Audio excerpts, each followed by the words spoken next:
ಆರೋಗ್ಯದಿಂದಲೇ ಸಕಲ ಸೌಭಾಗ್ಯ. ಮಾನವನ ಜೀವನಕ್ಕೆ ಆರೋಗ್ಯವೇ ಭಾಗ್ಯ. ಮಾನಸಿಕ, ದೈಹಿಕ, ಸಾಮಾಜಿಕ ಸುಸ್ಥಿತಿ, ಮಹಿಳೆಯರು, ಮಕ್ಕಳು, ಹಿರಿಯರು, ಹದಿಹರೆಯದವರ ಸ್ವಾಸ್ಥ್ಯ ಆರೋಗ್ಯ ಸುಸ್ಥಿರತೆಯೆಡೆಗೆ ಕೊಂಡೊಯ್ಯುವ ಕಾರ್ಯಕ್ರಮವೇ ಆರೋಗ್ಯದಂಗಳ. ತಪ್ಪದೇ ಕೇಳಿ, ಪ್ರತಿ ಬುಧವಾರ ಬೆಳಿಗ್ಗೆ 9:20 ಮರುಪ್ರಸಾರ ಶುಕ್ರವಾರ ಸಂಜೆ 6:50. ತಪ್ಪದೇ ಕೇಳಿ, ನಿಮ್ಮ ನೆಚ್ಚಿನ ಜನಧ್ವನಿ ಬಾನುಲಿಯಲ್ಲಿ.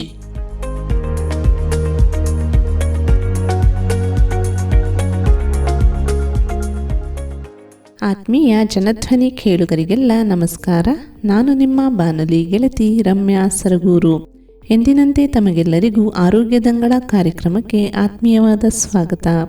ಕೇಳುಗರೆ, ಇವತ್ತಿನ ಕಾರ್ಯಕ್ರಮದ ವಿಷಯ ಗಿಡಮೂಲಿಕೆಗಳು. ಅಂದರೆ ಮನೆಯಲ್ಲಿ ದೊರೆಯಬಹುದಾದಂತಹ ವಸ್ತುಗಳನ್ನು ಬಳಸಿಕೊಂಡು ಯಾವ ರೀತಿ ಮನೆಮದ್ದುಗಳನ್ನ ಮಾಡ್ಕೋಬೋದು, ಅವು ಆರೋಗ್ಯಕ್ಕೆ ಯಾವ ರೀತಿ ಉಪಯೋಗವಾಗಿವೆ, ಹಾಗೆಯೇ ಅವುಗಳಲ್ಲಿ ಯಾವೆಲ್ಲ ರೀತಿಯ ಔಷಧಿ ಗುಣಗಳಿವೆ ಎಂಬುದನ್ನು ಕುರಿತು ಮಾತನಾಡಲು ನಮ್ಮ ಜೊತೆ ಇದ್ದಾರೆ ಮೈಸೂರಿನ ಆಯುರ್ವೇದ ವೈದ್ಯಕೀಯ ಮಹಾವಿದ್ಯಾಲಯದ ಸ್ಥಾಯಿ ವೈದ್ಯಾಧಿಕಾರಿಗಳಾದ ಡಾಕ್ಟರ್ ಶಶಿರೇಖಾ ಎಚ್ಎರವರು. ಬನ್ನಿ ಅವರನ್ನು ಕಾರ್ಯಕ್ರಮಕ್ಕೆ ಸ್ವಾಗತಿಸೋಣ. ಅವರಿಂದಲೇ ಒಂದಷ್ಟು ವಿಚಾರಗಳನ್ನು ತಿಳಿದು ಬರೋಣ. ಮೇಡಮ್, ನಮ್ಮ ಕಾರ್ಯಕ್ರಮಕ್ಕೆ ನಿಮಗೆ ಆತ್ಮೀಯವಾದ ಸ್ವಾಗತ ಮೇಡಮ್.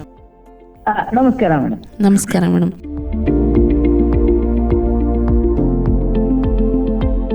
ಮೇಡಮ್, ನಾವು ಇವತ್ತು ಈ ಕಾರ್ಯಕ್ರಮದಲ್ಲಿ ಗಿಡಮೂಲಿಕೆಗಳು ಅಂದರೆ ಮನೆಯಲ್ಲಿ ಅಥವಾ ನಮ್ಮ ಸುತ್ತಮುತ್ತ ದೊರೆಯುವಂತಹ ಆಹಾರ ಪದಾರ್ಥಗಳಲ್ಲಿ ಇರಬಹುದು ಅಥವಾ ಗಿಡಮೂಲಿಕೆಗಳಲ್ಲಿ ಇರಬಹುದು, ಯಾವೆಲ್ಲ ರೀತಿಯ ಔಷಧೀಯ ಗುಣಗಳಿವೆ, ಅವು ಆರೋಗ್ಯಕ್ಕೆ ಯಾವ ರೀತಿ ಒಳಿತನ್ನು ಮಾಡ್ತವೆ ಎಂಬುದರ ಬಗ್ಗೆ ಮಾತನಾಡ್ತಾ ಇದ್ದೇವೆ ಮೇಡಮ್. ಮೊದಲಿಗೆ ಈ ವಿಷಯದ ಕುರಿತು ಮಾತನಾಡೋದಾದರೆ ಏನು ಹೇಳ್ತೀರಾ ಮೇಡಮ್? ಈಗ ಸಾಧಾರಣವಾಗಿ ಜನಗಳಿಗೆ ಔಷಧೀಯ ಸಸ್ಯಗಳ ಬಗ್ಗೆ ಹೆಚ್ಚು ಮಾಹಿತಿ ತಿಳಿದಂಗೆ ಅವರು ಮನೆಯಲ್ಲಿಯೇ ತಮಗೆ ಬಂದಂತಹ ಒಂದು ರೋಗದ ಪರಿಸ್ಥಿತಿಯಲ್ಲಿ ತಮ್ಮ ಕೈಲಾದ ಒಂದು ಮನೆ ಮದ್ದನ್ನು ಅವರು ಮಾಡ್ಕೊಂಡೇ ಆದ್ರೆ ಅದು ರೋಗದ ಮುಂದಿನ ಅವಸ್ಥೆಗೆ ತಲುಪೋಕ್ ಮೊದಲು ಅವರು ಜಾಗೃತರಾಗಿ ಎಚ್ಚರಿಕೆ ಆಗ್ತಾರೆ. ಮತ್ತೆ ರೋಗ ಮುಂದಿನ ಅವಸ್ಥೆಗೆ ಹೋಗಲ್ಲ, ಅವರು ನೋವಿನಿಂದ ನರಳುವಂತ, ಕಷ್ಟದಿಂದ ಒಂದು ಪರಿತಪಿಸುವಂತ ಪರಿಸ್ಥಿತಿಗಳು ಸುಧಾರಣೆಗೆ ಬರುತ್ತೆ. ಆಮೇಲೆ ಎಷ್ಟೋ ಸತಿ ಆ ರೋಗ ಅಲ್ಲಿಗೆ ವಾಸಿ ಕೂಡ ಆಗುವಂತ ಸಾಧ್ಯತೆಗಳು ಇದೆ. ಆದ್ರಿಂದ ಮೊದಲನೇದಾಗಿ ಜನಸಾಮಾನ್ಯರಿಗೆ ಔಷಧೀಯ ವಿವೇಚನೆ ಸಾಧಾರಣವಾಗಿ ಎಲ್ಲ ಒಂದು ಜನಸಾಮಾನ್ಯರಿಗೂ ತಿಳಿದಿದ್ರೆ ಒಳ್ಳೇದು ಅಂತ ನಮ್ಮ ಭಾವನೆ. ಅಂದ್ರೆ ಈ ಔಷಧಿಗಳ ಬಗ್ಗೆ ಅಂದ್ರೆ ಜನಸಾಮಾನ್ಯರಿಗೆ ತಿಳಿದಿರೋದು ಅವಶ್ಯಕ. ಯಾಕಂದ್ರೆ ಅವರು ಪ್ರತಿನಿತ್ಯ ಹೌದು, ಈಗ ಆಹಾರನೇ ಆಗ್ಲಿ ಔಷಧಿ ಆಗ್ಲಿ ಈಗ ಎಷ್ಟೊಂದು ಕೆಮಿಕಲ್ ಮೆಡಿಸಿನ್ಸ್ ಗೊತ್ತಿರಲ್ಲ, ಬೇಡ. ಆದ್ರೆ ಸಸ್ಯ ಸಮೃದ್ಧಿಯಲ್ಲಿ ಈಗ ಕಾಡು, ಜನಮನ, ಸುತ್ತಮುತ್ತ ನಮ್ಮ ಪರಿಸರದಲ್ಲಿರುವಂತಹ ನೀರಾಗ್ಲಿ, ಗಿಡಗಳಾಗ್ಲಿ, ನಮ್ಮ ಸುತ್ತಮುತ್ತ ಮನೆಯಲ್ಲಿರುವಂತಹ ಕೆಲವು ಇಂಥ ಪ್ರತಿಯೊಂದೂ ಕೂಡ ಔಷಧಿಯಾಗಿ ನಾವು ಹೇಗೆ ಬಳಸ್ಬೋದು, ಯಾವ ಯಾವ ಒಂದು ಕಂಡೀಷನ್ಸ್ ನಲ್ಲಿ ಅವುಗಳನ್ನ ಬಳಸಿದ್ರೆ ಅವು ಒಳ್ಳೇದಾಗುತ್ತೆ, ರೋಗ ಬಾರದ ಸ್ಥಿತಿಯಲ್ಲಿ ಇದ್ದು ಜನ ನೆಮ್ಮದಿಯಾಗಿ ಬದುಕ್ತಾರೆ ಅನ್ನೋದಕ್ಕೆ ಈ ಮನೆ ಮದ್ದು ಜನಗಳಿಗೆ ತಿಳಿಯೋದು ಒಂದು ಅವಶ್ಯಕವಾಗಿರುತ್ತೆ. ಹಾಗಾದ್ರೆ ಈ ಮನೆ ಮದ್ದಿನ ಮಹತ್ವ ಏನು ಮೇಡಮ್? ಮೇಡಮ್, ಮನೆ ಮದ್ದು ತಿಳ್ಕೊಂಡ ತಕ್ಷಣಕ್ಕೆ ಸಾಧಾರಣವಾಗಿ ಮನೆಯಲ್ಲಿ ಜನಕ್ಕೆ ಬರುವಂತಹ ಒಂದು ಶೀತ, ನೆಗಡಿ, ಕೆಮ್ಮು, ಜ್ವರ, ಅತಿಸಾರ, ವಾಂತಿ, ಭೇದಿ, ಈ ಸಾಧಾರಣವಾಗಿರುವ ಒಂದು ಸಣ್ಣ ಸಣ್ಣ ಸಮಸ್ಯೆಗಳಿಗೂ ಅಂತ ಅವಶ್ಯಕತೆ ಇರೋದೇ ಇಲ್ಲ, ಅವರೇ ಅದನ್ನ ಸುಧಾರಿಸ್ಕೋಬಹುದು. ಕೆಲವೊಂದು ಸಾರಿ ಈ ಹಳ್ಳಿಗಾಡಲ್ಲಿ ಜನ ಇರ್ತಾರೆ, ಅಲ್ಲಿ ವೈದ್ಯರ ಒಂದು ಅವೈಲಬಿಲಿಟಿ ಸಿಗುವಂತ ಒಂದು ಸಂದರ್ಭಗಳು, ಈಗ 2 ದಿನ ರಜೆ ಇರುತ್ತೆ ಅಥವಾ ಡಾಕ್ಟರ್ ರಜೆ ಹಾಕಿ ಹೋಗಿರ್ತಾರೆ. ಅಂತ ಒಂದು ಸಂದರ್ಭದಲ್ಲಿ ಇವರು ಪೇಟೆ ಸ್ಥಳಕ್ಕೆ ಬರೋದು ಕಷ್ಟ ಆಗುತ್ತೆ. ಆ ರೋಗದಿಂದ ನರಳಾಡುವಂತ ಪರಿಸ್ಥಿತಿಗಳು ದೀರ್ಘವಾಗಿರುತ್ತೆ. ಅದ್ರ ಬದಲು ಅವರು ಮನೆ ಮದ್ದುಗಳನ್ನ ಅವರು ತಿಳ್ಕೊಂಡೇ ಆಗಲಿ, ಅವ್ರಿಗೆ ತುಂಬಾ ಚೆನ್ನಾಗಿ ಇದನ್ನ ನಿಭಾಯಿಸೋ ಒಂದು ಶಕ್ತಿ ಇರುತ್ತೆ. ಎರಡನೇದಾಗಿ ಕಾಡಿನಲ್ಲಿರೋ ಅಥವಾ ರೈತಾಪಿ ವರ್ಗಕ್ಕೆ ಬೇಕಾದಂಗೆ ಸಸ್ಯ ಸಮೃದ್ಧಿ ಇರುತ್ತೆ. ನಮ್ ನಾಡಿನಲ್ಲಿರುವಂತ, ನಾವು ಕಾಂಕ್ರೀಟ್ ಅಲ್ಲಿ ಕೂತ್ಕೊಂಡು ನಮ್ಗೇನು ಅಷ್ಟು ಔಷಧಿ ದ್ರವ್ಯಗಳು ಗೊತ್ತಿದ್ರೂ ಪ್ರಯೋಜನ ಇಲ್ಲ, ಗೊತ್ತಿರ್ಲೇ ನಮ್ಗೆ ಅಷ್ಟು ಲಭ್ಯನೂ ಇರೋಲ್ಲ. ಅದೇ ಇವರು ಒಂದು ಹಳ್ಳಿಗಾಡಿನಲ್ಲಿ ಔಷಧಿ ಸಸ್ಯಗಳ ವಿವರಣೆ ತಿಳ್ಕೊಂಡಾಕ್ಷಣ ಅವ್ರು ಮಾಡಿಕೊಂಡ್ರೆ ಅವ್ರಿಗೆ ಹತ್ತಿರವಾಗೂ ಇರುತ್ತೆ, ಔಷಧಿ ಬೇಕಾದಂಗ ಅವ್ರಿಗೆ ಅವೈಲಬಿಲಿಟಿ ಇರುತ್ತೆ, ಅದರಿಂದ ಅವ್ರಿಗೆ ಉಪಯೋಗ ಆಗತ್ತೆ. ಒಳ್ಳೆ ವಿಚಾರ ಹೇಳಿದ್ರಿ ಮೇಡಮ್. ಹಾಗೇನೆ ಇವತ್ತು ಯಾವ ವಿಷಯದ ಕುರಿತು ಮಾತನಾಡ್ತಿದ್ದಾರೆ ಈಗ ಮನೆ ಮದ್ದಿನಲ್ಲಿ? ಮೇಡಮ್, ಇವತ್ತಿನ ಒಂದು ವಿಚಾರ ತ್ರಿಫಲ. ತ್ರಿಫಲ ಅಂದ್ರೆ ಅದು ಮೂರು ಸೇರಿ 3 ಫಲಗಳು. ಅಂದ್ರೆ 3 ಫಲ ಅಂದ್ರೆ 3 ಫಲಗಳು. 3 ಫಲಗಳನ್ನು ಕಾಂಬಿನೇಷನ್ ಇರುವಂತದ್ದು ಹರಿತಕಿ, ವಿಭೀತಕಿ, ಆಮಲಕಿ. ಇದು 3 ಸೇರಿಸಿ ಆಯುರ್ವೇದದಲ್ಲಿ ತ್ರಿಫಲ ಅಂತ ಕರಿತೀವಿ. ಈ ಒಂದು ಔಷಧಿ ತುಂಬಾ ವಿಚಾರದಲ್ಲಿ ಔಷಧಕ್ಕಾಗಿ ಸಾಕಷ್ಟು ವಿಚಾರದಲ್ಲಿ ಬರುವಂತದ್ದು. ಹಂಗಾಗಿ ಹೆಚ್ಚು ರೋಗಕ್ಕೆ ಉಪಯೋಗ ಆಗೋದ್ರಿಂದ ಅದನ್ನ ಎಲ್ಲಾದ್ರಲ್ಲೂ ಬಳಸಿದ್ರು ಅದು ಒಳ್ಳೇದಾಗುತ್ತೆ ಅಂತ ಯಾವ್ಯಾವ್ದ್ರಲ್ಲಿ ಹೇಗೆ ಅನ್ನೋದನ್ನ ಹೇಳ್ಕೊಡ್ತಾ ಇದೀನಿ. ಹಾಗಾದ್ರೆ ಈಗ ಮೊದಲಿಗೆ ಹೇಳಿದ್ರಿ ಈ ತ್ರಿಫಲದಲ್ಲಿ ಹರಿತಕಿ ಅಂತ. ಈ ಹರಿತಕಿ ಅಂತಂದ್ರೆ ಏನು? ಅದರಲ್ಲಿ ಹರಿತಕಿ ಅಂದ್ರೆ ಅಳಲೆಕಾಯಿ. ಹಾ. ಹಿಂದೆಯಿಂದ ಆಯುರ್ವೇದ ಪಂಡಿತರಿಗೆ ಅಳಲೆಕಾಯಿ ಪಂಡಿತರು ಅಂತಲೇ ಹೆಸರು. ಅದಕ್ಕೆ ಅಳಲೆಕಾಯಿ, ತಾರೆಕಾಯಿ, ನಲ್ಲಿಕಾಯಿ ಈ ಒಂದು 3 ಸೇರಿ ತ್ರಿಫಲಗಳು ಅಂತ ಕರೀತಾರೆ. ಅಳಲೆಕಾಯಿ ಅಗ್ರಗಣ್ಯ. ಯಾತಕ್ಕೆ ಅಂದ್ರೆ ಹರಿತಕಿ ಮನುಷ್ಯಾಣ ಮಾತೇವ ಹಿತಕಾರಿಣಿ ಯದಾ ಕುಪ್ಯತಿ ಮಾತಾ ನೋದರಿಷ್ಯ ಹರಿತಕಿ ಅಂತ ಒಂದ್ ಶ್ಲೋಕ ಇದೆ. ಹಾಗಂದ್ರೆ ಹರಿತಕಿ ಅಂದ್ರೆ ಅಳಲೆಕಾಯಿ ಮಾತೇವ ಹಿತಕಾರಿಣಿ, ತಾಯಿಯ ರೀತಿ ಅದು ಹಿತ ಅಂದ್ರೆ ಎಲ್ಲಾ ಕಷ್ಟ ಸುಖಕ್ಕೂ ಅಮ್ಮ ಅಂತೀವಿ. ಮೊದಲು ಕಷ್ಟ ಬಂದ ತಕ್ಷಣ ಅಮ್ಮ ಅಂತೀವಿ. ಸೊ ಆ ತಾಯಿ ರೀತಿ ಅಳಲೆಕಾಯಿ ಎಲ್ಲರನ್ನು ನೋಡ್ಕೊಳ್ಳುತ್ತೆ. ಅಂದ್ರೆ ಎಲ್ಲಾ ರೋಗಕ್ಕೂ ಇದು ಸಹಾಯ ಆಗುತ್ತೆ. ಆಯ್ತಾ? ಯದಾ ಕುಪ್ಯತಿ ಮಾತಾ, ಒಂದ್ ವೇಳೆ ತಾಯಿನಾದ್ರೂ ಕೋಪ ಬಂದಾಗ, ಸಿಟ್ಟು ಬಂದಾಗ ಅಂತ ಕೋಪಿಸ್ಕೋಬಹುದು. ಆದ್ರೆ ಅಳಲೆಕಾಯಿ ಆ ಕೆಲಸ ಮಾಡಲ್ಲ. ನೋದರಿಷ್ಯ ಹರಿತಕಿ ಅಂದ್ರೆ ಅಳಲೆಕಾಯಿ ಕೋಪಿಸ್ಕೊಳ್ಳಲ್ಲ ಅಂದ್ರೆ ಅರ್ಥ ಏನು? ಯಾವ ಸಂದರ್ಭದಲ್ಲಿ ಹೇಗೆ ಯಾವಾಗ ಕೊಟ್ಟರು ಅದು ಔಷಧಿಯಾಗಿ ಕೆಲಸ ಮಾಡಿ ಆ ರೋಗವನ್ನು ಜಯಿಸೋದಕ್ಕೆ ಸಹಾಯ ಮಾಡುತ್ತೆ. ಹಾಗಾಗಿ ಆಯುರ್ವೇದ ಪಂಡಿತರನ್ನ ಅಳಲೆಕಾಯಿ ಪಂಡಿತರು ಅಂತಲೇ ಕರಿತಾ ಇದ್ದಿದ್ದು ಉಂಟು. ಯಾತಕ್ಕೆ ಅಂದ್ರೆ ಅಳಲೆಕಾಯಿಗೆ ಅಷ್ಟು ಗುಣ ಇದೆ. ಅಂದ್ರೆ ಒಬ್ಬ ತಾಯಿ ಮಗುವಿನ ರಕ್ಷಣೆ ಇರ್ಬೋದು ಅಥವಾ ಕುಟುಂಬ ನಿರ್ವಹಣೆಯಲ್ಲಿ ಏನೆಲ್ಲ ಜವಾಬ್ದಾರಿ ತಗೋತಾರೆ, ಹಾಗೇನೆ ಈ ಅಳಲೆಕಾಯಿ ಅನ್ನೋದು ಒಂದು ಪರ್ಸನ್ಗಾದ್ರೂ mother is the first person ಅಲ್ವಾ? ಹೌದು. ಫಸ್ಟ್ ಪರ್ಸನ್ ಯಾರು ನಿಮ್ಗೆ ಅಂದ್ರೆ ನಮ್ಮ ಅಮ್ಮ ಅಂತೀವಿ. ಆ ರೋಲ್ ನ ಅಳಲೆಕಾಯಿ ಮಾಡುತ್ತೆ ಅಂದ್ರೆ ಎಲ್ಲಾ ಕೆಲ್ಸಕ್ಕೂ ಎಲ್ಲಾ ಔಷಧಿಗಳು ಅಳಲೆಕಾಯಿ ಹಾಕೋದ್ರಿಂದ ಆ ಔಷಧಿ ಗುಣ ಚೆನ್ನಾಗಾಗುತ್ತೆ. ಅದಕ್ಕೆ ಬಹುಕಲ್ಪಂ ಬಹುಗುಣಂ ಸಂಪನ್ನಂ ಯೋಗ್ಯಂ ಔಷಧಂ ಅಂತ ಆಯುರ್ವೇದದಲ್ಲಿ ಹೇಳಿದೆ. ಹಾಗಂದ್ರೆ ಏನು ಅಂದ್ರೆ ಔಷಧಿ ಅಂದ್ರೆ ಹೇಗಿರ್ಬೇಕು ಅಂದ್ರೆ ಬಹುಕಲ್ಪಂ ಒಂದ್ ಔಷಧಿ 4 ಕಲ್ಪಗಳಿಗೆ ಬರುವಂಗೆ, ಅಂದ್ರೆ 4 ಔಷಧಿಗೆ ಬರುವಂಗಿರ್ಬೇಕು. ಬಹುಗುಣಂ ತುಂಬಾ ಗುಣ ಇಂದ ಅಂದ್ರೆ ಒಂದೇ ಔಷಧಿ 4 ರೋಗನ ವಾಸಿ ಮಾಡುವಂಗಿದ್ರೆ ಅದು ಉತ್ತಮವಾದ ಔಷಧಿ ಅಂತ ಹೆಸರುವಾಸಿ. ಈಗ ಒಂದ್ ರೋಗಕ್ಕೆ ಈಗ ಒಂದ್ 4 ಔಷಧಿ ರೋಗ ಇರುತ್ತೆ, ಅವ್ನ್ ಒಂದೊಂದು ಔಷಧಿ ತಗೊಳ್ಳೋ ಬದಲು ಒಂದ್ ಔಷಧಿ 4 ರೋಗನ ಗುಣಪಡಿಸುತ್ತೆ ಅಂದ್ರೆ ಯಾವ್ದು ಬೆಸ್ಟ್? ಆ ರೀತಿ ಔಷಧಿ ದ್ರವ್ಯಗಳಿಗೇನೆ ಗುಣ ಇದೆ. ಬಹುಕಲ್ಪಂ ಬಹುಗುಣಂ, ಒಂದು ಔಷಧಿ 4 ಗುಣಕ್ಕೆ ಗುಣ ಆಗುತ್ತೆ, ಆದ್ರಿಂದ ಅದು ಶ್ರೇಷ್ಠವಾದ ಔಷಧಿ ಅಂತ ಹೆಸರು. ಆ ರೀತಿನಲ್ಲಿ ಮೊದಲನೇದು ಅಳಲೆಕಾಯಿ. ಹಾಗಾದ್ರೆ ಇದರಲ್ಲಿ ಯಾವೆಲ್ಲ ರೀತಿಯ ಏನೇನಿದ್ರ ಗುಣ ಅಂತ ಹೇಳ ಈಗ ಔಷಧಿಯ ಗುಣಗಳಿವೆ ಮೇಡಮ್? ಎಲ್ಲ ಹೇಳ್ತಾ ಇದ್ದೀನಿ. ಇದಕ್ಕೆ ಈ ಬೊಟಾನಿಕಲ್ ನೇಮು ಟರ್ಮಿನಾಲಿಯ ಚೆಬುಲಾ ಕಾಂಬ್ರಿಟೇಸಿ ಫ್ಯಾಮಿಲಿಗೆ ಸೇರಿರುತ್ತೆ. ಇದರಲ್ಲಿ ಆಂಥಾಕ್ವಿನೋನ್ ಗ್ಲೈಕೋಸೈಡ್ ಮತ್ತು ಚೆಬುಲಿನಿಕ್ ಆಸಿಡ್, ಟ್ಯಾನಿಕ್ ಆಸಿಡ್ ಇರುತ್ತೆ. ಇದು ಅದರ ರಾಸಾಯನಿಕ ಸಂಘಟನೆ. ಇದರಲ್ಲಿ ಲವಣವರ್ಜಿತ ಪಂಚರಸ, ಕಷಾಯ ರಸ ಪ್ರಧಾನ. ಕಷಾಯ ರಸ ಅಂದ್ರೆ ಒಗಚು ರಸ. ಉಪ್ಪಿನ ರಸ ಬಿಟ್ಟು ಇನ್ನು 5 ರಸನೂ ಅದರಲ್ಲಿ ಇರುತ್ತೆ. ಇದು ಲಘು ರೂಕ್ಷ ಗುಣ ಇರುತ್ತೆ. ಮಧುರ ವಿಪಾಕ ಆಗಿದ್ದು ಕರ್ಮ ತ್ರಿದೋಷಹರ ಮತ್ತು ವಾತಾನುಲೋಮಕ ಗುಣ ಆಗಿರುತ್ತೆ. ಮತ್ತೆ ಇದು ಜ್ವರಜ್ಞ, ಕುಷ್ಠಜ್ಞ, ಕಾಸಜ್ಞ, ಅರ್ಶೋಜ್ಞ ಈ ರೀತಿ ಕೆಲಸಗಳನ್ನು ಮಾಡುತ್ತೆ. ವಚಾದಿ ಗಣ ಇದರಲ್ಲೆಲ್ಲ ಇದನ್ನ ಕಷಾಯ ರಸ ಮತ್ತು ಮುಸ್ತಾದಿ ಗಣದಲ್ಲಿ ಇದನ್ನ ವಾಗ್ಭಟ್ರು ಸೇರಿಸಿರ್ತಾರೆ. ಇದು ಒಂದು ವೃಕ್ಷ. ನಿಮ್ಮ ಹಳ್ಳಿಗಾಡಲ್ಲೆಲ್ಲ ಸ್ವಲ್ಪ ಇದು ಅಳಲೆಕಾಯಿ ಮರ ಇದ್ರೂ ಇರ್ಬೋದು, ಒಂದ್ಸತಿ ಗಮನಿಸ್ಬೋದು. ಉಪಯುಕ್ತ ಅಂಗ ಇದರಲ್ಲಿ ಫ್ರೂಟ್ ಅಂದ್ರೆ ಕಾಯಿ. ಆ ಕಾಯಿನಲ್ಲೂ ಬೀಜ, ಒಳಗಡೆ ಬೀಜ ಇರುತ್ತೆ. ಆ ಬೀಜನ ತೆಗೆದ್ಬಿಟ್ಟು ಸುತ್ತ ಕಾಯಿನ ಹೆಚ್ಚು ನಾವು ಉಪಯೋಗಿಸ್ಕೋತೀವಿ. ಇದರಲ್ಲಿ 7 ವೆರೈಟಿ ಇದೆ. ಹರಿತಕಿ, ಅಭಯಾಪತ್ಯ, ಕಾಯಸ್ಥ, ಪೂತನಾಮೃತ, ಹೈಮವತ್ ಯವ್ಯತಾ ಚಾಪಿ, ಚೇತಕಿ, ಶ್ರೇಯಸಿ ಶಿವ, ವಯಸ್ಥ, ವಿಜಯ ಚಾಪಿ, ಜೀವಂತಿ, ರೋಹಿಣೀತಿ ಚ, ವಿಜಯ ರೋಹಿಣೀತೈವ, ಪೂತನ ಚಾಮೃತ ಅಭಯ, ಜೀವಂತಿ, ಚೇತಕಿ, ಚೇತಿ ಅಂತ ಇದರಲ್ಲಿ 7 ವೆರೈಟೀಸ್ ಇದೆ. ಇರ್ಲಿ, ವೆರೈಟೀಸ್ಗಿಂತ ಇದು ಮುಖ್ಯವಾಗಿ ಈ ಅಳಲೆಕಾಯಿ ಎಲ್ಲೆಲ್ಲಿ ಬಳಸ್ತೀವಿ ಅಂದ್ರೆ, ಇದು ಆಕ್ಚುಲಿ ಮಲಬದ್ಧತೆಯಲ್ಲಿ ತುಂಬಾ ಕೆಲಸ ಮಾಡುತ್ತೆ. ಇದು ಮಲಬದ್ಧತೆ ಇರುವಾಗ ಅಳಲೆಕಾಯಿ ಚೂರ್ಣನ ಬೆಲ್ಲದೊಂದಿಗೆ ಅಥವಾ ಬಿಸಿನೀರಿನೊಂದಿಗೆ ತಗೊಂಡ್ರೆ ರಾತ್ರಿ ಹೊತ್ತು ಬೆಳಗ್ಗೆ ಸುಖವಾಗಿ ಮಲಪ್ರವರ್ತನೆ ಆಗುತ್ತೆ. ಇದು ಒಂದ್ ರೀತಿ ಕ್ಲೀನ್ ಆಗಿ ಮಲವನ್ನು ಜಾರಿಸುವಂತ ಕೆಲಸ ಮಾಡುತ್ತೆ. ಅದೇ ತರ ಇದು ಜೀರಿಗೆ ಸಮ ಪ್ರಮಾಣದಲ್ಲಿ ತಗೊಂಡು ತುಪ್ಪದಲ್ಲಿ ಹುರಿದು ತಗೊಂಡ್ರೆ ಮತ್ತು ಮಜ್ಜಿಗೆನಲ್ಲೂ ಸೇರಿಸಿ ತಗೋಬಹುದು. ಇದು ಮಜ್ಜಿಗೆನಲ್ಲೂ ಸೇರಿಸಿ ತಗೊಳ್ಳೋದ್ರಿಂದ ಅತಿಸಾರನ ನಿವಾರಿಸುತ್ತೆ. ಅತಿಸಾರವನ್ನು ಒಂದ್ ಕಡೆ ಅತಿಸಾರ ನಿವಾರಿಸುತ್ತೆ, ಇನ್ನೊಂದು ಕಡೆ ಮಲಬದ್ಧತೆನೂ ನಿವಾರಿಸುತ್ತೆ. ನೋಡಿ, 2 ಕೆಲಸನೂ ಅಪೋಸಿಟ್ ಕೆಲಸನೂ ಇದು ಮಾಡುತ್ತೆ.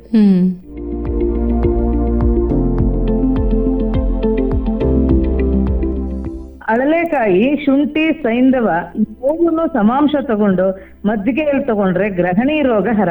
ಗ್ರಹಣಿ ರೋಗ ಅಂದ್ರೆ ಈ ಹೊಟ್ಟೆ ನೋವು ಇರುತ್ತೆ, ಸಿಕ್ಕಿದಂಗೆ ಮೇಲಿಂದ ಮೇಲೆ ಅವರು ಏನೋ ಮೋಷನ್ ಮುಹುರ್ಬದ್ಧ ಮುಹುರ್ದ್ರವಂ, ಒಂದ್ಸತಿ ಗಟ್ಟಿಯಾಗಿ ಮೋಷನ್ ಆಗುತ್ತೆ, ಒಂದ್ಸತಿ ತೆಳುವಾಗಿ ಮೋಷನ್ ಆಗುತ್ತೆ, ಡೈಜೆಷನ್ನೇ ಸರಿ ಇರಲ್ಲ. ಇಂಥ ಸಂದರ್ಭದಲ್ಲಿ ಅಳಲೆಕಾಯಿ ಸಿಪ್ಪೆ, ಶುಂಠಿ, ಸೈಂಧವ ಇದು ಮೂರನ್ನು ಮಜ್ಜಿಗೆನಲ್ಲಿ ಸೇರ್ಕೊಂಡ್ರೆ ಅದು ಜೀರ್ಣನೂ ಚೆನ್ನಾಗಾಗಿ ಮೋಷನ್ ಕರೆಕ್ಟ್ ಆಗತ್ತೆ. ಆ ಹೊಟ್ಟೆಯಿಂದ ಸಮಸ್ಯೆನ ಕಮ್ಮಿ ಮಾಡುತ್ತೆ. ಮತ್ತೆ ಅಜೀರ್ಣದಲ್ಲಿ ಇದರದ್ದು ಅಳಲೆಕಾಯಿ ಸಿಪ್ಪೆ, ಲವಂಗ, ಸೈಂಧವ ಬಿಸಿನೀರಲ್ಲಿ ತಗೊಂಡ್ರೆ ಅಜೀರ್ಣ ನಿವಾರಣೆ ಆಗತ್ತೆ. ಮತ್ತೆ ಉದರ ಶೂಲ, ಹೊಟ್ಟೆ ನೋವು, ಸಾಧಾರಣ ಅಜೀರ್ಣದಲ್ಲಿಂದ ಹೊಟ್ಟೆ ನೋವು ಬಂದಾಗ ಇದನ್ನ ಜೀರಿಗೆ ಮತ್ತು ಬಿಸಿನೀರಲ್ಲಿ ತಗೊಂಡಾಗ ಹೊಟ್ಟೆ ನೋವು ಕಮ್ಮಿ ಆಗುತ್ತೆ. ಇದು ಪಪ್ಪಾವರಿನ ತರ ಇದು ಚೆನ್ನಾಗಿ ಕೆಲಸ ಮಾಡುತ್ತೆ. ಆಂಟಿ ಸ್ಪಾಸ್ಮೋಡಿಕ್, ತುಂಬಾ ಚೆನ್ನಾಗಿ ಹೊಟ್ಟೆ ನೋವನ್ನ ಹೋಗಿಸುತ್ತೆ. ಇದೊಂದು ಉತ್ತಮವಾದ ರಸಾಯನ, ಆಂಟಿ ಆಕ್ಸಿಡೆಂಟ್ ಅಂತೀವಿ. ಉತ್ತಮವಾದ ರಸಾಯನ ಅಂದ್ರೆ ಏನು ಅಂದ್ರೆ ರಸಾದಿ ಸಪ್ತಧಾತುಗಳನ್ನು ವೃದ್ಧಿಸುತ್ತೆ. ರಸಾದಿ ಸಪ್ತಧಾತುಗಳು ಅಂದ್ರೆ ರಸ, ರಕ್ತ, ಮಾಂಸ, ಮೇದ, ಅಸ್ಥಿ, ಮಧ್ಯ ಎಲ್ಲಾ ಧಾತುಗಳನ್ನು ವೃದ್ಧಿ ಮಾಡುತ್ತೆ. ಅದರಿಂದ ಒಳ್ಳೆ ರಸಾಯನ. ಇದು ಹೃದಯಕ್ಕೆ ಒಳ್ಳೇದು. ಇದು ಹೇಗೆ ಹೃದಯಕ್ಕೆ ಒಳ್ಳೇದು? The extract increase the force of contraction of cardiac output without heart rate. ಇದು ಫ್ರಾಗ್ ಅಲ್ಲಿ ನೋಡಿದಾರಂತೆ ಈ ರೀತಿ ಆಗುವಂಥದ್ದು. ಮತ್ತೆ ಮುಖ್ಯವಾಗಿ ಇದು ರಕ್ತದಲ್ಲಿರುವ ಸಕ್ಕರೆ ಅಂಶವನ್ನು ಕಡಿಮೆ ಮಾಡುತ್ತೆ.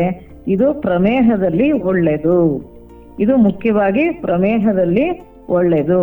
ಸೊ ರಕ್ತದಲ್ಲಿರುವ ಸಕ್ಕರೆ ಅಂಶವನ್ನು ಇಳಿಸುತ್ತೆ. ಮತ್ತೆ ವಾತಾನುಲೋಮಕ ಆದ್ರಿಂದ ಇದು ಮಲಬದ್ಧತೆಯನ್ನು ನಿವಾರಿಸುತ್ತೆ. ಅದಲ್ಲದೆ ಇದು ಕಣ್ಣಿಗೆ ಒಳ್ಳೇದು. ಹಂಗಾಗಿ ಇದು ತುಂಬಾ ಚೆನ್ನಾಗಿ ಎಲ್ಲಾ ಕೆಲಸನೂ ಮಾಡುತ್ತೆ. ಈವನ್ ಜ್ವರದಲ್ಲಿ ಕೂಡ ಇದನ್ನ ನಾವು ಕೊಡ್ತೀವಿ.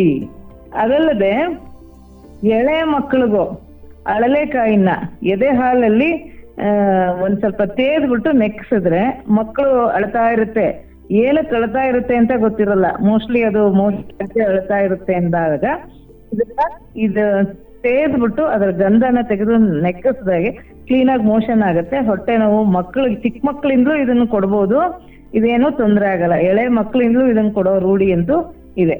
ಅದಲ್ಲದೆ ಅಳಲೆಕಾಯಿ ಸರ್ವದೋಷ ಪ್ರಶಮನ, ಹೃದ್ರೋಗ ಹರ, ಶಿರೋರೋಗ ಹರ, ಕುಷ್ಠರೋಗ ಹರ, ಅರ್ಶೋರೋಗ ಹರ. ಅರ್ಶಸ್ ಅಂದ್ರೆ ಪೈಲ್ಸ್, ಕಾಸ ಅಂದ್ರೆ ಕೆಮ್ಮು, ಪ್ರಮೇಹ ಅಂದ್ರೆ ಡಯಾಬಿಟಿಸ್, ಕಾಮಲಾಹರ, ಗ್ರಹಣಿ ದೋಷಹರ, ಆಯುರ್ವೃದ್ಧಿಕರ, ಬಲ, ಇಂದ್ರಿಯ ವೃದ್ಧಿಕರ. ಇಂಥ ಅನೇಕ ರೋಗಗಳನ್ನ ಇದು ವೃದ್ಧಿಪಡಿಸುತ್ತೆ.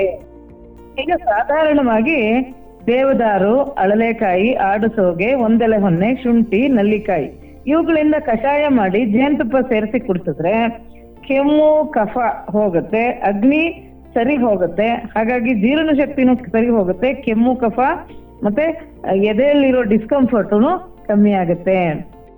ಮತ್ತೆ ಮೂತ್ರ ಕೃಚ್ರ ಅಂದ್ರೆ ಯೂರಿನರಿ ಪ್ರಾಬ್ಲಮ್ ಇದ್ದಾಗ, ಸರಿಯಾಗಿ ಯೂರಿನ್ ಸರಿಯಾಗಿ ಆಗದೆ ಇದ್ದಾಗ ಅಳಲೆಕಾಯಿ, ಪಾಷಾಣ ಭೇದ, ನೆಗ್ಗಿಲು ಇವುಗಳನ್ನ ಕಷಾಯ ಮಾಡಿ ಸ್ವಲ್ಪ ಜೇನುತುಪ್ಪ ಸೇರಿಸಿ ಅಥವಾ ಚೂರ್ಣನ ಜೇನುತುಪ್ಪದಲ್ಲಿ ಸೇರಿಸಿ ಕುಡಿಸ್ಬೋದು. ಅದಲ್ಲದೆ ಮೂತ್ರ ಹೊರಡುವಾಗ ನೋವು ಇದು ಇದ್ದಾಗ್ಲೂ ಅಳಲೆಕಾಯಿನ ಬಿಸಿನೀರಲ್ಲಿ ಕುಡಿಸೋದ್ರಿಂದ ಆ ಮೂತ್ರ ಹೊರಡುವಾಗ ಒಂದು ಉರಿ ನೋವು ಇದ್ರೆ ಅದನ್ನು ಕೂಡ ಕಮ್ಮಿ ಆಗುತ್ತೆ. ಅಳಲೆಕಾಯಿ ಶೋಥ, ಪ್ರಮೇಹ, ಕುಷ್ಠ, ವ್ರಣ, ಚರ್ದಿ, ವಾತರಕ್ತ, ಮೂತ್ರಕೃಚ್ರ, ನೇತ್ರ ರೋಗ, ಹೃದ್ರೋಗ ಇದು ಎಲ್ಲದರಲ್ಲೂ ಉಪಯೋಗಕ್ಕೆ ಬರುತ್ತೆ. ಅಂದ್ರೆ ಬೇರೆ ಬೇರೆ ಔಷಧಿ ಜೊತೆ ಇದನ್ನ ಮಿಕ್ಸ್ ಮಾಡಿ ಅಲ್ಲಲ್ಲೇ ಕೊಟ್ರೆ ಆಯಾ ರೋಗ ವಾಸಿಯಾಗುತ್ತೆ. ಪ್ರಮೇಹದಲ್ಲಂತೂ ಚೆನ್ನಾಗಿ ಕೆಲಸ ಮಾಡುತ್ತೆ. ಕುಷ್ಠ ಅಂದ್ರೆ ಚರ್ಮ ರೋಗಕ್ಕೂ ಕೆಲಸ ಮಾಡುತ್ತೆ. ವ್ರಣ ಅಂದ್ರೆ ಗಾಯನ ಒಣಗಿಸುತ್ತೆ. ಕಣ್ಣಿ ರೋಗಕ್ಕೂ ಒಳ್ಳೇದು, ಹೃದಯ ರೋಗಕ್ಕೂ ಒಳ್ಳೇದು. ಹೃದಯ ರೋಗಕ್ಕೆ ಈ ಮೂರನ್ನು ಹೇಳ್ತೀನಿ, ತ್ರಿಫಲ ಎಲ್ಲ ಸೇರಿ ಕೊಲೆಸ್ಟ್ರಾಲ್ ಲೆವೆಲ್ ನ ಕಮ್ಮಿ ಮಾಡುತ್ತೆ. ಹಾಗಾಗಿ ಹೃದಯಕ್ಕೆ ಒಳ್ಳೇದು, ಹೃದ್ರೋಗಕ್ಕೆ ಒಳ್ಳೇದಾಗತ್ತೆ. ಮತ್ತೆ ಅಮ್ಲಪಿತ್ತ ಅಂದ್ರೆ ಅಸಿಡಿಟಿನಲ್ಲಿ ಏನಾಗುತ್ತೆ, ಇದನ್ನ ದ್ರಾಕ್ಷಿ ಜೊತೆಗೆ ಅಳಲೆಕಾಯಿನ ಪುಡಿನ ಸೇರಿಸಿ ಕೊಡೋದ್ರಿಂದ ಅಥವಾ ಅಳಲೆಕಾಯಿ ಕಷಾಯಕ್ಕೆ ದ್ರಾಕ್ಷಿನ ಮಿಕ್ಸ್ ಮಾಡಿ ಕೊಡೋದ್ರಿಂದ ಎದೆ ಉರಿ, ಸಂಕಟ ಇದು ಕಮ್ಮಿ ಆಗುತ್ತೆ. ಅದಲ್ಲದೆ ಇದೊಂಥರ ಈ ಬ್ಯಾಕ್ಟೀರಿಯಲ್ ಕೋಲಾನ್ ಬ್ಯಾಕ್ಟೀರಿಯಾನ ತುಂಬಾ ಚೆನ್ನಾಗಿ ಮೇಂಟೈನ್ ಮಾಡುತ್ತೆ. ಅಂದ್ರೆ ಇಂಟೆಸ್ಟೈನಲ್ಲಿ ಹಳೆ ಅತಿಸಾರ, ಹಳೆ ಅಜೀರ್ಣ, ಒಂಥರ ಎಣ್ಣೆ ತಿಂಡಿ ಎಲ್ಲ ತಿಂದು ಲಿವರ್ ಸರಿಗಿಲ್ದೆ ಇದ್ದಾಗ ದಿನ ಅಳಲೆಕಾಯಿ ತಗೊಂಡ್ರೆ ಲಿವರು ಸ್ಟ್ರಾಂಗ್ ಆಗುತ್ತೆ. ಮತ್ತೆ ಒಂಥರ ಇದನ್ನು ಬಾಲಹರಿತಕಿ effective in reducing the level of lipids, excess of cholesterol ಇದನ್ನು ಕಮ್ಮಿ ಮಾಡುವಂಥದ್ದು. ಸೊ ಅಳಲೆಕಾಯಿ ನಮಗೆ ಹೃದ್ರೋಗಕ್ಕೆ ಒಳ್ಳೇದಾಗತ್ತೆ, ಅಜೀರ್ಣನ ಸರಿ ಮಾಡುತ್ತೆ. ಅದಲ್ಲದೆ ಶೋಥ, ಪ್ರಮೇಹ, ಕುಷ್ಠ, ವ್ರಣ ಇಂತ ಎಲ್ಲದನ್ನು ಕಮ್ಮಿ ಮಾಡುತ್ತೆ. ಈಗ ಮುಂದಿನದು ಇದು ತಾರೆಕಾಯಿ, ಅಳಲೆಕಾಯಿ ಆಯ್ತು. ಈಗ ಹೇಳಿದ್ರಿ ಮೇಡಮ್, ಇವಾಗ ಅರಳೆಕಾಯಿಯಲ್ಲಿ ಇದು ಅಜೀರ್ಣಕ್ಕೆ ಒಳ್ಳೇದು, ಮಲಬದ್ಧತೆ, ಅತಿಸಾರ ಮತ್ತೆ ಹೊಟ್ಟೆ ನೋವು, ಹೃದಯಕ್ಕೆ ಒಳ್ಳೇದಿಲ್ಲ ಅಂತ ಹೇಳಿದ್ರಿ. ಹಾಗೇನೆ ಇದನ್ನ ಚಿಕ್ಕ ಮಕ್ಕಳಿಂದನೂ ಸಹ ಕೊಡ್ಬೋದು ಅಂತ ಹೇಳಿದ್ರಿ. ಎಳೆ ಮಕ್ಕಳಿಗೆ ತಾಯಿ ಹಾಲಲ್ಲಿ ನೆಕ್ಕಿಸಿದ್ರೆ ತೇದ್ಬಿಡ್ತೀವಿ. ಅವಾಗ ಸುಮಾರು ಎಷ್ಟು ತಿಂಗಳ ಮಗುಗೆ ಕೊಡ್ಬೋದು ಅಂತ ಹೇಳ್ತೀರಾ? ನಾನು ಹೇಳೋದು ಮೊದಲನೇ ತಿಂಗಳಲ್ಲೇ ಕೊಡ್ತೀವಿ ನಾವು. ಆಯುರ್ವೇದದಲ್ಲಿ ನಾವು ಖಾರ ತೇಯೋ ಸಾಮಾನು ಅಂತ ಕೊಡ್ತೀವಿ. ಎಳೆ ಬೇಬಿ ಕೂಸ್ಗೆನೆ ಕೊಡ್ತೀವಿ. ಅದು ಫಸ್ಟ್ ಮಂತ್ ಅಲ್ಲೇ ಕೊಡ್ತೀವಿ. ಅದ್ರಲ್ಲಿ ಏನೇನಿರುತ್ತೆ ಖಾರ ತೇಯೋದು ಅಂದ್ರೆ, ಒಂದು ಬಜೆ, ಒಂದು ಅಳಲೆಕಾಯಿ, ಒಂದು ಬಾದಾಮಿ, ಆಮೇಲೆ ಒಂಚೂರು ಶುಂಠಿಗೆ ಗೊತ್ತಲ್ಲ, ಆಮೇಲೆ ಪಿಪ್ಪಳಿ. ಇದನ್ನೆಲ್ಲದನ್ನು ಮೊದಲನೇ ತಿಂಗಳಲ್ಲಿ ತಾಯಿ ಹಾಲನ್ನ ಹಾಕೊಂಡು ಒಂದ್ಸತಿ ಹಿಂಗೆ ರಬ್ ಮಾಡೋದು. ತುಂಬಾ ಜಾಸ್ತಿ ರಬ್ ಮಾಡಬಾರ್ದು. ಅದನ್ನ ಮಗು ಚಿಕ್ಕದಿರುವಾಗ ಆಯಾ ಇದಕ್ ನೋಡ್ಕೊಂಡು ಚಿಕ್ಕ ಮಗುನಲ್ಲಿ ಒಂದೊಂದೇ ಸತಿ ನೆಕ್ಸೋದು. 2ನೇ ತಿಂಗಳಿಗೆ 1-2 ಸತಿ ಆತರ. ಇದು ಯಾವಾಗ ಅಂದ್ರೆ ತಾಯಿಗೆ ಮಗುಗೆ ನೀರ್ ಹಾಕ್ತಿವಲ್ಲ, ದಿನ ಬಿಟ್ಟು ದಿನ ನೀರ್ ಹಾಕೋ ಪದ್ಧತಿ ಇರುತ್ತೆ ಎಲ್ಲ ಮನೆಯಲ್ಲೂ. ಆ ನೀರ್ ಆದ್ಮೇಲೆ ಮಗುವನ್ ಕರ್ಕೊಂಡ್ಬಂದು ಮೈಯೆಲ್ಲ ಒರೆಸಿ ಬಟ್ಟೆ ಹಾಕುವಾಗ ಆ ಲಾಸ್ಟ್ ಅಲ್ಲಿ ಖಾರ ಎಲ್ಲ ತೇದ್ಬಿಟ್ಟು ನೆಕ್ಕಿಸ್ಬೋದು. ತಾಯಿ ಹಾಲಲ್ಲಿ ಇದನ್ನೆಲ್ಲ ಒಂದು ಸಾಣೆಕಲ್ ತಗೊಂಡು 1ನೇ ತಿಂಗಳಲ್ಲಿ 1 ಸತಿ, 2ನೇ ತಿಂಗಳಲ್ಲಿ 2 ಸತಿ ಆ ತರ ಒಂದ್ಸತಿ ರಬ್ ಮಾಡಿ ಅದ್ರಲ್ಲಿ ಎಷ್ಟು ಕ್ವಾಂಟಿಟಿ ಮೆಡಿಸಿನ್ ಬರುತ್ತೋ ಅಷ್ಟೇ ಸಾಕು. ಅಂದ್ರೆ ತಿಂಗಳಿಗೆ ಒಮ್ಮೆ ಮಾತ್ರ ಕೊಡೋದ ಅಂತದ ಅಥವಾ ಪ್ರತಿದಿನ ಕೊಡಬಹುದಾ? ಇದನ್ನ ಸಾಮಾನ್ಯ ದಿನ ಬಿಟ್ಟು ದಿನ ಕೊಡೋದು ಒಂದು ರೂಢಿ ಇದೆ. ಗುರುವಾರ ಭಾನುವಾರ ಕೊಡೋದು ರೂಢಿ ಇದೆ. ಹಾಗೇನೆ ಮೇಡಮ್, ಇತ್ತೀಚಿನ ದಿನಗಳಲ್ಲಿ ಈ ರೂಢಿ ಸಂಪ್ರದಾಯಗಳೆಲ್ಲ ಮಕ್ಕಳಿಗೆ ಅಂದರೆ ಏನು ಕೊಡಬಾರ್ದು ಅನ್ನೋ ಒಂದು ಪದ್ಧತಿ ಇದೆ. ಯಾರು ಸಹ ಈಗ ಹಿರಿಕರಾದರೆ ಕೊಡ್ತಾರೆ ಮನೇಲಿ ಇದನ್ನ ಕೊಡಿ ಅಂತ. ನಾವು ಹೇಳೋದು ಇಲ್ಲೇ ನೋಡಿ, ಅಳಲೆಕಾಯಿ ಕೊಡೋದ್ರಿಂದ ಮಲಬದ್ಧತೆ ಕಮ್ಮಿ ಆಗತ್ತೆ, ಮಕ್ಕಳಿಗೆ ಮೋಷನ್ ಸರಿಯಾಗಿ ಆಗತ್ತೆ. ಅದೇ ತರ ಪಿಪ್ಪಲಿನ ಒಂದ್ಸತಿ ತೇದ್ಬಿಟ್ಟು ನೆಕ್ಕಿಸಿದಾಗ ಚಿಕ್ಕ ಮಕ್ಳಿಗೆ ಬರೋ ಶೀತ ಆಗಲ್ಲ, ಮಕ್ಳಿಗೆ ಶೀತದ ತೊಂದ್ರೆ ಆಗಲ್ಲ. ಶುಂಠಿನ ತೇದ್ಬಿಟ್ಟು ನೆಕ್ಸಿದ್ರು ಶೀತ ಆಗಲ್ಲ. ಅರ್ಥ ಆಯ್ತಾ? ಸೊ ಇಲ್ಲಿ ಕೊಡ್ತಾ ಇರೋದೆಲ್ಲ ನಮಗ್ ಗುಣ ಗೊತ್ತಾಗುತ್ತಲ್ಲ. ಈಗ ನಾವು ಕೊಡೋದು ಬಜೆ ನೆಕ್ಸಿದ್ರೆ ಮಕ್ಳಿಗೆ ಜೀರ್ಣನೂ ಆಗತ್ತೆ, ಬ್ರೈನ್ ಪವರು ಚೆನ್ನಾಗಾಗತ್ತೆ ಮಕ್ಳಿಗೆ ಬಜೆಯಿಂದ. ಆಮೇಲೆ ಬ್ರೈನ್ ಅದಲ್ರೆ ಬಜೆಯಿಂದ ಇನ್ನೊಂದೇನಾಗುತ್ತೆ ಅಂದ್ರೆ ವಾಕ್ ಸ್ಫುಟನ, ಮಕ್ಕಳು ಮುಂದೆ ಮಾತಾಡುವಾಗ ಸ್ಪಷ್ಟವಾಗಿ ಮಾತಾಡ್ತಾರೆ ಅಂತ ಬಜೆ ಕೊಡ್ತೀವಿ. ಇದೆಲ್ಲ ನಮ್ಮ ಕಾಲದಿಂದಲೂ ಕೊಡ್ತಾನೆ ಇದೀವಿ. ಈಗ್ಲೂ ನಮ್ಮ ಹಾಸ್ಪಿಟ್ಲಿಗೆ ಬರೋರ್ಗೆ ಇದನ್ನ ಅಡ್ವೈಸ್ ಮಾಡ್ತೀವಿ. ಈಗ್ಲೂ ನಾವ್ ಇದನ್ನೆಲ್ಲ ರನ್ನಿಂಗ್ ಅಲ್ಲೇ ಇಟ್ಟಿದೀವಿ. ಏನ್ ತೊಂದ್ರೆ ಏನಿಲ್ಲ, ಕೊಡ್ಬೋದು. ಆದ್ರೂ ಮೇಡಮ್ ಇತ್ತೀಚಿನ ದಿನಗಳಲ್ಲಿ ಕಡಿಮೆ ಆಗ್ತಾ ಬರ್ತಾ ಇದೆ ಈ ಸಂಪ್ರದಾಯ. ಕಡಿಮೆ ಆಗೋದ್ರಲ್ಲಿ ತುಂಬಾ ಕಡಿಮೆ ಆಗೋಗಿದೆ. ಎಷ್ಟೋ ದೇವ್ರ ದೀಪ ಹಚ್ಚೋದೇ ಕಮ್ಮಿ ಆಗ್ಬಿಟ್ಟಿದೆ. ಈಗ ಇದಕ್ಕೇನ್ ಹೇಳ್ತೀರಿ?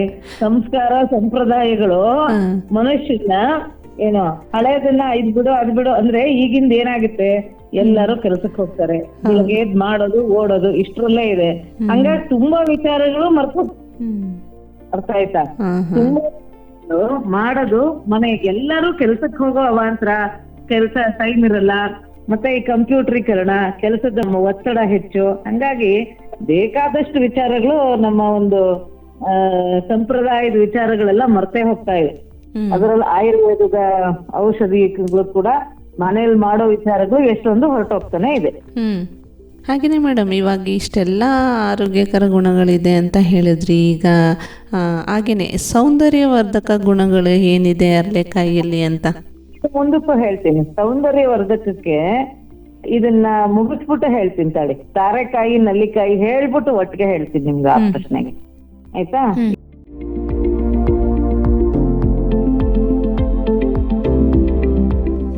ಇವಾಗ ನೆಕ್ಸ್ಟ್ ತಾರೆಕಾಯಿ, ಟರ್ಮಿನಾಲಿಯಾ ಬೆಲರಿಕಾ ಅಂತ ಬಿಬಿತಕಿ ಅಂತ ತಾರೆಕಾಯಿ. ಇದು ಕಾಂಬ್ರಿಟೇಸಿ ಫ್ಯಾಮಿಲಿಗೆ ಸೇರಿರುವಂತದ್ದು, ಆಯ್ತಾ?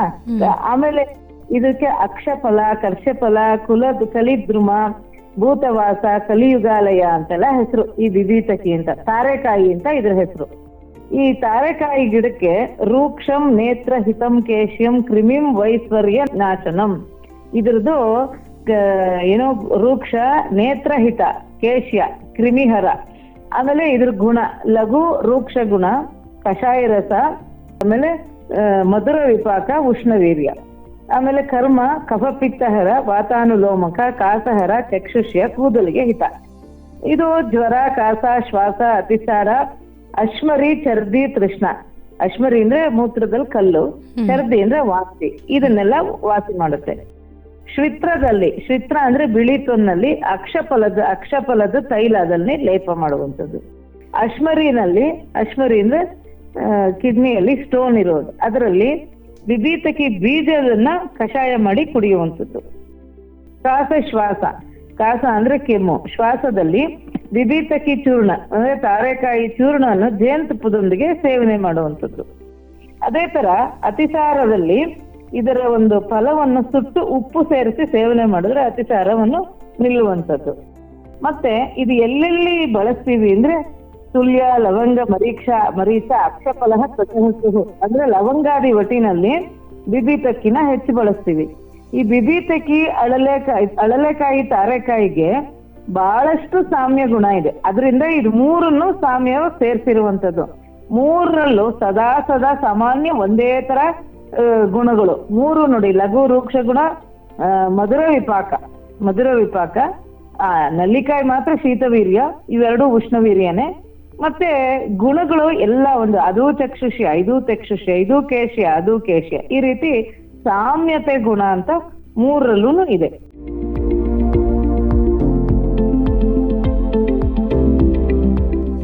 ಇನ್ನು ನಲ್ಲಿಕಾಯಿ, ಅರಳೆಕಾಯಿ, ಈಗ ತಾರೆಕಾಯಿ ಆಯ್ತು, ಮುಂದೆ ನಲ್ಲಿಕಾಯಿ.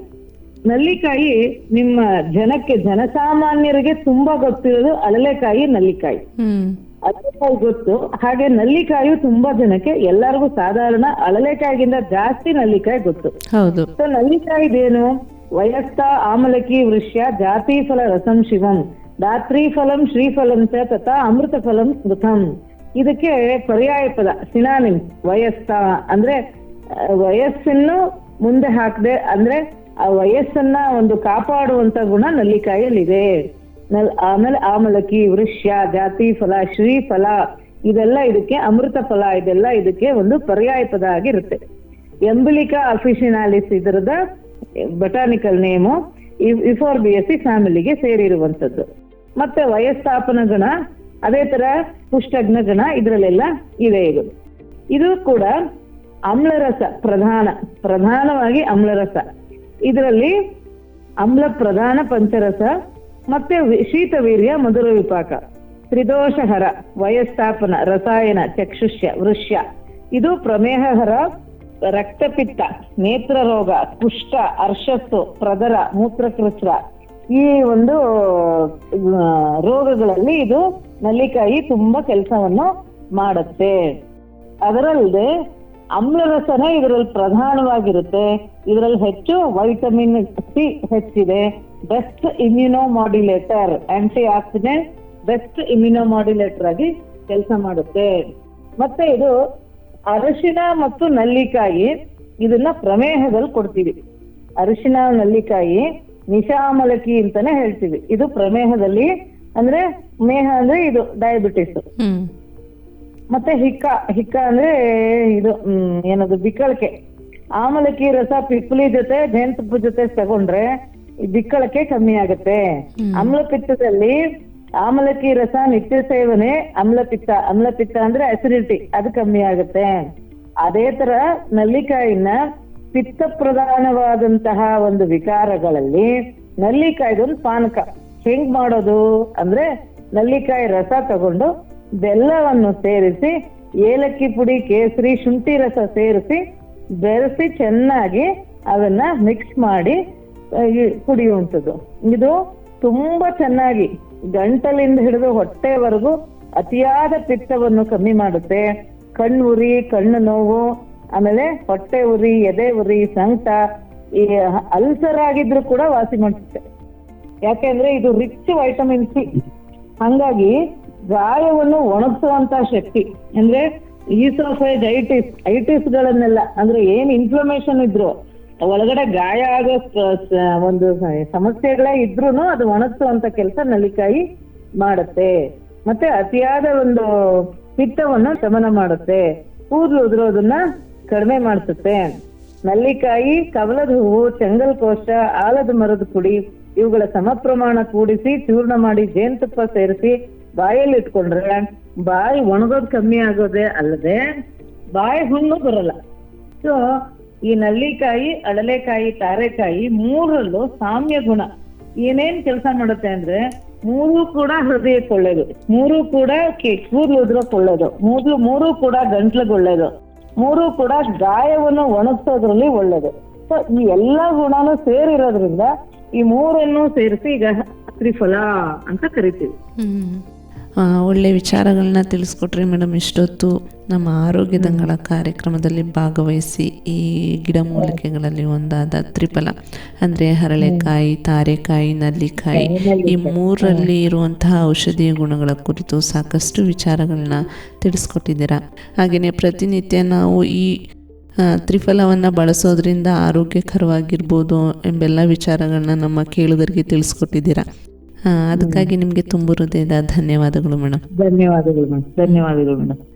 ಕೇಳುಗರೆ, ಇಷ್ಟೊತ್ತು ಕೇಳ್ತಾ ಇದ್ರಿ ಆರೋಗ್ಯದಂಗಳ ಕಾರ್ಯಕ್ರಮದಲ್ಲಿ ಗಿಡಮೂಲಿಕೆಗಳು ಅಂದರೆ ಮನೆಯಲ್ಲಿ ದೊರೆಯುವಂತಹ ಆಹಾರ ಪದಾರ್ಥಗಳನ್ನು ಬಳಸ್ಕೊಂಡು ಯಾವೆಲ್ಲ ರೀತಿಯ ಔಷಧೀಯ ಗುಣಗಳನ್ನು ಮಾಡ್ಕೋಬಹುದು, ಹಾಗೆಯೇ ಅವುಗಳನ್ನು ನಮ್ಮ ದಿನನಿತ್ಯದಲ್ಲಿ ಬಳಸೋದ್ರಿಂದ ಏನೆಲ್ಲ ಆರೋಗ್ಯಕರ ಗುಣ ಲಕ್ಷಣಗಳು ಕಂಡುಬರುತ್ತೆ ಎಂಬೆಲ್ಲ ವಿಚಾರಗಳನ್ನ ತಿಳಿಸ್ಕೊಟ್ಟಿದ್ದಾರೆ. ಮೈಸೂರಿನ ಆಯುರ್ವೇದ ವೈದ್ಯಕೀಯ ಮಹಾವಿದ್ಯಾಲಯದ ಸ್ಥಾಯಿ ವೈದ್ಯಾಧಿಕಾರಿಗಳಾದ ಡಾಕ್ಟರ್ ಶಶಿರೇಖಾ HA ರವರು. ಮುಂದಿನ ಸಂಚಿಕೆಯಲ್ಲಿ ಮತ್ತೊಂದು ವಿಷಯದೊಂದಿಗೆ ತಮ್ಮನ್ನು ಮತ್ತೆ ಭೇಟಿ ಆಗ್ತೀನಿ. ಅಲ್ಲಿಯವರೆಗೂ ಕೇಳ್ತಾ ಇರಿ ಜನಧ್ವನಿ. ಇದು ನಿಮ್ಮ ಧ್ವನಿ, ನಿಮ್ಮೂರ ಧ್ವನಿ, ಜನರ ಧ್ವನಿಯಾದ ಜನಧ್ವನಿ 90.8 ಕಂಪನಾಂಕದಲ್ಲಿ ಸರಗೂರಿನಿಂದ ಪ್ರಸಾರವಾಗುತ್ತಿದೆ. ನಮಸ್ಕಾರ.